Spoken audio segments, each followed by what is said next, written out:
Senhoras e senhores ouvintes, depois de horas de angústia e de aflição, de minutos de longa expectativa, a nossa cidade de Porto Alegre, volta a viver sob o império da lei. A Rádio Guaíba esteve fora do ar. Era dia 2 de abril. O ano era 1964. A retomada da transmissão da Rádio Guaíba ocorreu após 3 dias de intensa tensão e mobilização em Porto Alegre e no país, em função do golpe de 1964, que marcou o início do regime militar, que duraria mais de 2 décadas. Mas para entender a relevância desse momento, vamos voltar um pouquinho no tempo. Eu me criei escutando uma história que o Brasil era o país do futuro. O Brasil é o país do futuro, o país do futuro. Então, quando chega esse governo do Jango, com esse ministério e tal, a minha sensação era o seguinte: o futuro chegou. O futuro chegou. Nós estamos vivendo uma democracia plena. Sejam tranquilos, que dentro em breve esse decreto será uma realidade, e realidade há de ser também a rigorosa e implacável fiscalização para que seja cumprido o decreto do aluguel, para que seja cumprido o decreto referente aos apartamentos. Esse que você ouviu era o presidente João Goulart. Ele discursava para uma multidão na Central do Brasil, no Rio de Janeiro, defendendo as mudanças propostas pelo seu governo. Cerca de 200 mil pessoas participaram do ato. Era uma sexta-feira, dia 13 de março de 1964. O episódio foi considerado a gota d'água. 18 dias depois, teve início o processo do golpe, articulado por forças militares e com o apoio de segmentos da sociedade civil. A tensão que tomou conta do Brasil ganhou alguns contornos específicos em Porto Alegre.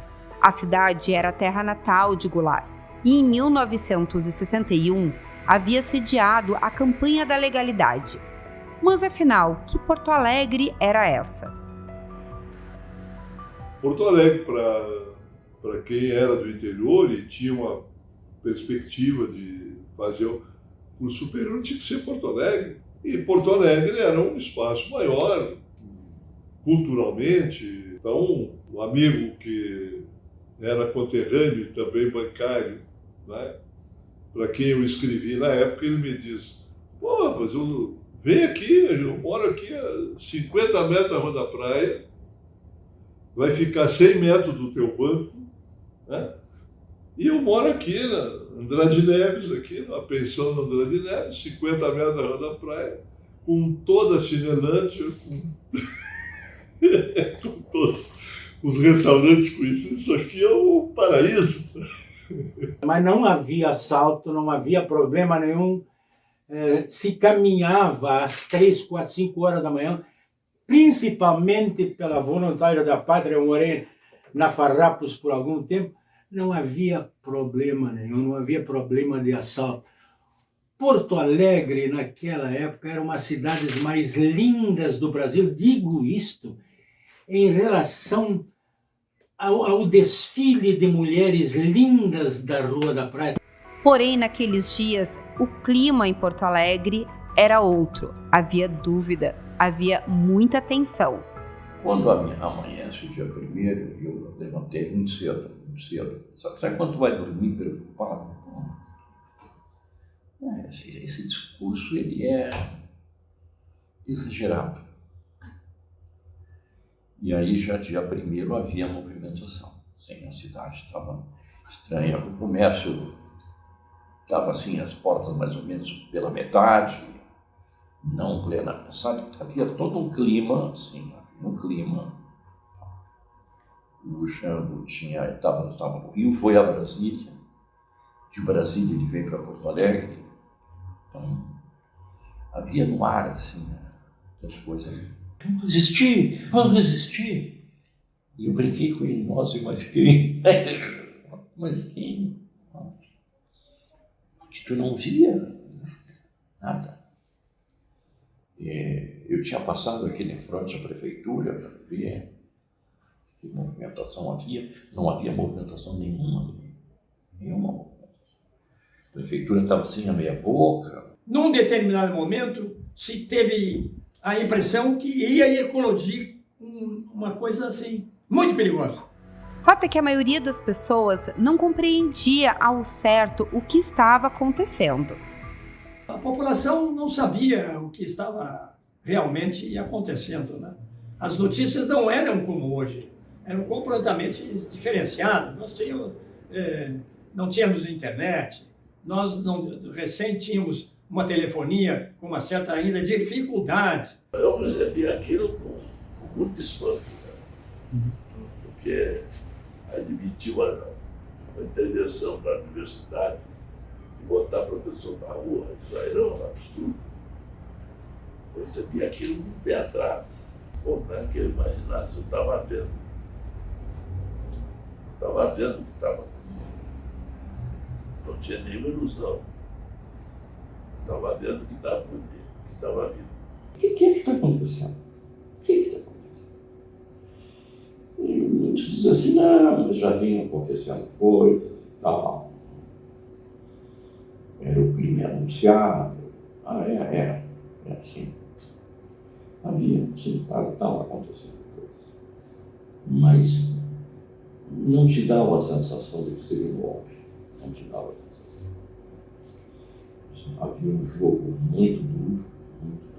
Na universidade, né, quem tinha alguma preocupação política ou rapidamente se deu conta que o golpe ia durar. Nós imaginávamos, isso já no dia 2, de que a gente estava à frente a uma quartelada. Uma quartelada.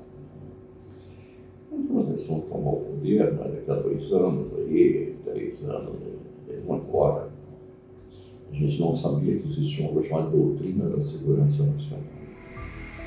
Havia, é verdade, na sociedade um movimento para que Jango fizesse a resistência em Porto Alegre contra o golpe. Sombrio porque não se sabia o que estava acontecendo na verdade. Ninguém sabia o que estava acontecendo e o que podia acontecer. Era uma incógnita que alguns do nosso lado, politicamente falando, diziam que aconteceu uma coisa e outros da chamada oposição diziam que aconteceu outra. Porque o Dr. Brizola queria resistir, né? Então isso era uma coisa... Ele sempre esteve à frente do movimento, ele queria que o Jango enfrentasse. Eu recordo, né, que houve manifestação de rua, né? O que eu me refiro é que não havia nenhuma organização de resistência e permanente, ou seja, poderia talvez até ter crescido. Em 64, não havia uma preparação, não havia uma organização que sinalizasse. E isso é um pouco clássico na história das sociedades, né, das repúblicas. Né? Quer dizer, se você não encontra um ponto de resistência, não encontra um ponto de reaglutinar forças ou coisa parecida, a tendência é das pessoas procurarem segurança, procurarem sobreviver, procurarem, quando veem que não tem como enfrentar ou não sente insegurança para isso. Então, esse clima era um clima que tinha lá. Diferentemente, em 61, que o Brizola estava no Palácio Piratini, não tinha. O governador era meneghente golpista. O prefeito que seria, sabe? De manhã não estava ali na prefeitura, nem me lembro onde é que estava, não estava. Porque isso, o Marildes, que estava por ali, mas também sem saber o que estava acontecendo. A prefeitura chegou a ser um local de resistência. E o discurso de Leonel Brizola, no dia 1º de abril, dava o tom da mobilização. Porto Alegre é um lugar histórico. E eu há muito tempo que eu venho dizendo que os destinos desse país a chamada crise brasileira ia e vai ter a sua solução exatamente aqui em Porto Alegre.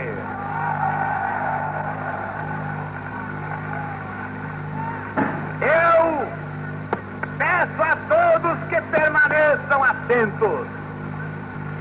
E a nossa palavra de ordem, neste momento, ao povo gaúcho e ao povo brasileiro, é a luta e a resistência contra o golpismo, contra a ditadura disfarçada.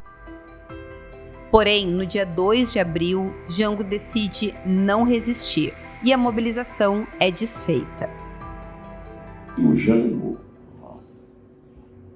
houve uma famosa reunião na casa do então comandante do Terceiro Exército, se chamava, lá em cima, na Cristóvão Colombo, passa o Hospital Militar, na esquerda daquele prédio, onde estava o Jango, estava o Brizola e estava o comandante.